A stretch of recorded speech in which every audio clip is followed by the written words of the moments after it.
There would be no such thing as a typical day in the life of any diocesan bishop, I don't think, because our lives are governed by a variety of things that happen to us that are needed. The structure of the day, for me, usually begins with being up fairly early in the morning. I'm up by 6 o'clock in the morning, sometimes to spend quiet time in my chapel here in my residence, time to pray. I don't usually answer the phone unless it's my private line during that first hour, just to have some quiet. I take a little walk with my golden retriever, or sit out and pray the rosary in my garden here at my residence. And then I usually have Mass.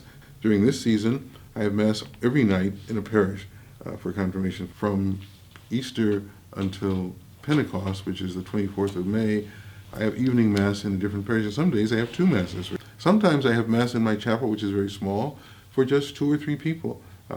Sometimes I'll have a Mass for a family where there's been a death in their family. I have the practice of calling or writing every family in the diocese when someone dies. And when it's a really sad or particularly painful situation, whether someone killed in an accident or someone who dies violently or in the military, I make every effort to call them, and sometimes I visit them.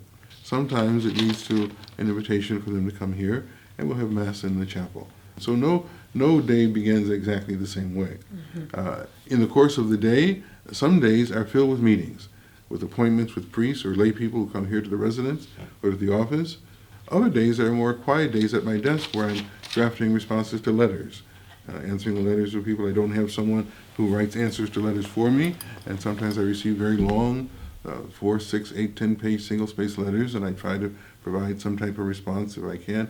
I answer all letters that are signed if I can. I don't answer anonymous letters. Some days are spent more studying. Because I'm a trained theologian and an author, I spend time studying and writing articles for publication, and so I spend quiet time distilling my thoughts and writing, because the bishop as teacher should be able to prepare for his people cogent and informative and inspiring and thought-provoking writings. Oftentimes a day may be spent with a great deal of time visiting people in hospitals.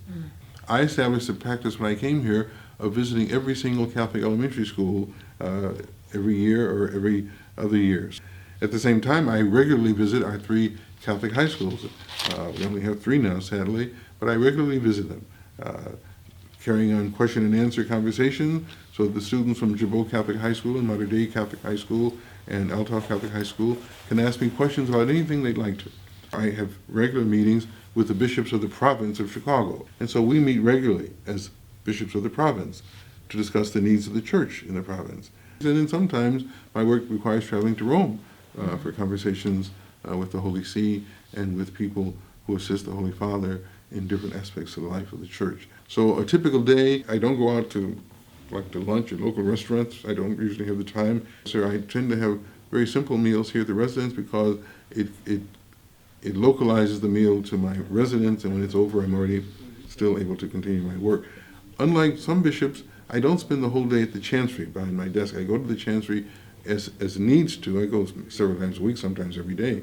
But often I see people here because it's a little less formal and it's a little more relaxed, and I'm in my own, it's a very pleasant place to work and see people. When I finish that, since my library's here and my main computer is here, I do my work here, but I go to the office quite regularly. So there's no such thing as a typical day.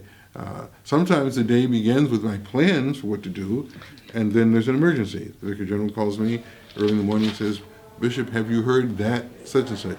"Well, no, Monsignor, I have not heard that such and such." "We need to meet." And we may meet, and all of a sudden the rest of the day is spent on what he told me, and everything else goes by the board. Much of what a bishop does is done confidentially.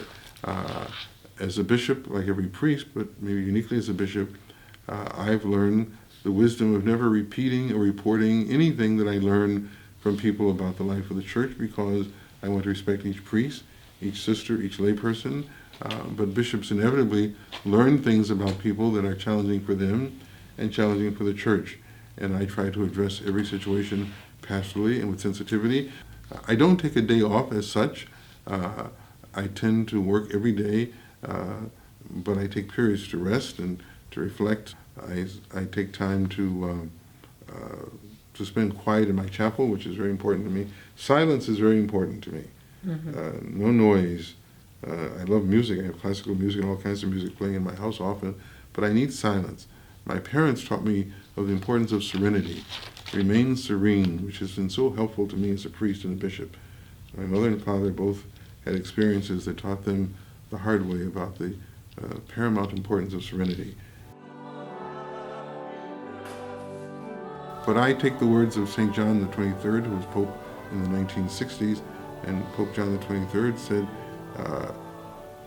at the end of a long day of doing all he can for the church, all he can for God's people, he says, Lord, it's your church. I've done all I can. I'm going to sleep. And I take that same approach.